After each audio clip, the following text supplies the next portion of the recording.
Welcome to this Market Pulse Explainer. We're going to jump right in today and unpack how a single, highly specific European health directive is aggressively rewriting global supply chains right before our eyes. If you want to understand the intersection of regulation, manufacturing, and global markets, well, you're in exactly the right place. $615 million. That's the current value of the European body jewelry market. It's massive, it's incredibly lucrative, and right now, it's experiencing an absolute seismic disruption from the top down. Okay, let's dive into this. Because of a strict new EU regulation, a massive market squeeze is currently underway. We're looking at a super high-stakes conflict between professional piercing studios, fashion retailers, and Asian manufacturers. The rules of the game have literally changed overnight, and the million-dollar question is, who actually survives? So, here's our roadmap for today's explainer. We'll start with the $615 million market shakeup, then look at the 0.2 microgram catalyst, break down the market winners and losers, dive into the supply chain squeeze, and finally, wrap up with future-proofing your business. Kicking things off with Section 1, a $615 million market shakeup. Let's look at why regulators are suddenly stepping into this space. Look, this regulation is actively working to protect consumers. Before these limits took effect, the prevalence of nickel allergies in European women aged 18 to 35 was nearly 20%. Post-regulation, that number has plummeted to 11.4%. I mean, that is a massive public health victory. But here's what you really need to take away from this. While the regulation is protecting consumers, it's simultaneously reshaping exactly who is legally allowed to compete in this market. Moving right along to Section 2, the 0.2 microgram catalyst. This right here is the exact text reshaping the entire industry. Reach Annex 17, Entry 27. It completely caps nickel migration to 0.2 micrograms per square centimeter per week for post-assemblies and healing piercings.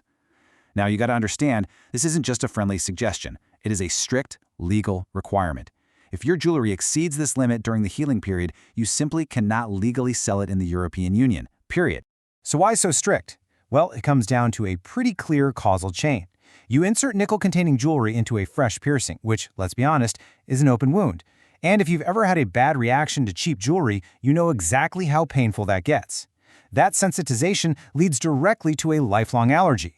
In fact, a 2025 systematic review found an odds ratio of 5.9 for nickel allergy in adults with piercings compared to those without. It's literally the primary sensitization route in Europe. And honestly, testing standards just had to catch up to human biology. A healing piercing channel isn't just dry skin, right? It's bathed in interstitial fluid. Research from the European Commission confirms that this fluid causes nickel release rates in blood plasma to be approximately double what you'd see in the standard artificial sweat testing they used previously. The environment of a healing wound is super aggressive, and the regulations finally reflect that reality. All right, let's get into Section 3, market winners and losers. We need to look at the practical effects this has on commodities. Now, what's really interesting here is the massive material shift we're seeing. ASTM 136 titanium is fully compliant, has zero nickel, and is rapidly becoming the market default. 14-karat solid gold? Compliant, and it's totally dominating the premium space. Niobium and ISO-certified polymers are experiencing really fast growth too. But look at the bottom of the market. It's a completely different story. 316L surgical steel is non-compliant for healing piercings and declining fast. Plated and acrylic materials? They're effectively dead in the professional EU market. Let's really juxtapose these two for a second. Standard budget 316L surgical steel simply releases nickel well above the new threshold, especially in those crucial first few weeks of healing. Because of that, it is disappearing from professional European piercing studios entirely. Actually, scratch that. It's being replaced almost wholesale by ASTM F136 titanium. The EU professional space is now, by law, a titanium and precious metals market. Which brings us to Section 4, the supply chain squeeze. Because, as we know, a law passed in Europe doesn't just stay in Europe. So, we've got to ask the big question, what actually happens to the global supply chain? Think about it. The vast majority of the world's body jewelry is manufactured in Asia. We're talking China, Thailand, South Korea. How are they supposed to respond when one of their absolute most lucrative markets suddenly slams the door shut on their primary material? Well, they're facing a massive compliance cliff. Manufacturers now have a really stark choice. They either upgrade to certified REACH-compliant materials with proper ASTM F136 ELI certification, or they lose access to European distribution completely. And you can't fake this. It requires entirely recalibrated machining and tooling, the whole shebang.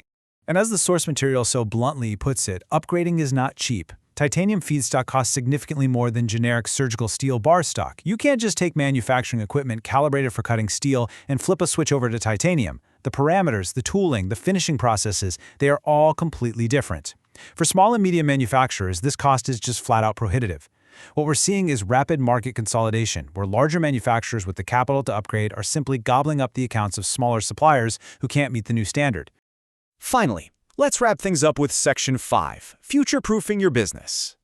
First off, you have to understand that this is not just some one-off fluke. It's a growing trend. Just look at the tattoo ink precedent, REACH Annex 17 Entry 75, which took effect back in January 2022. That restricted substances in tattoo inks and permanent makeup, and it totally set the template. The regulatory logic here is identical. Anything inserted into or applied to the human body for aesthetic purposes is now being held to medical device adjacent safety standards. This regulatory footprint, it's expanded for sure.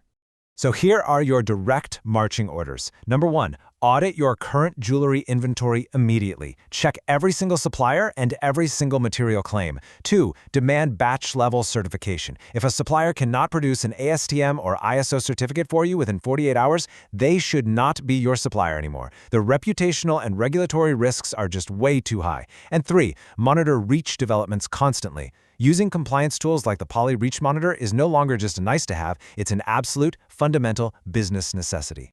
Europe has made its choice. Body jewelry is now treated as a medical-adjacent product. And yeah, the market is definitely shrinking in terms of the raw number of suppliers, but it is growing massively in quality, transparency, and consumer trust.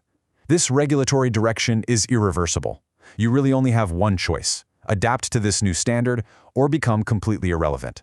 So I'll leave you with this. Is your supply chain truly ready for the new age of compliance? Think about it. Thank you so much for joining me for this Market Pulse Explainer, and I'll see you next time.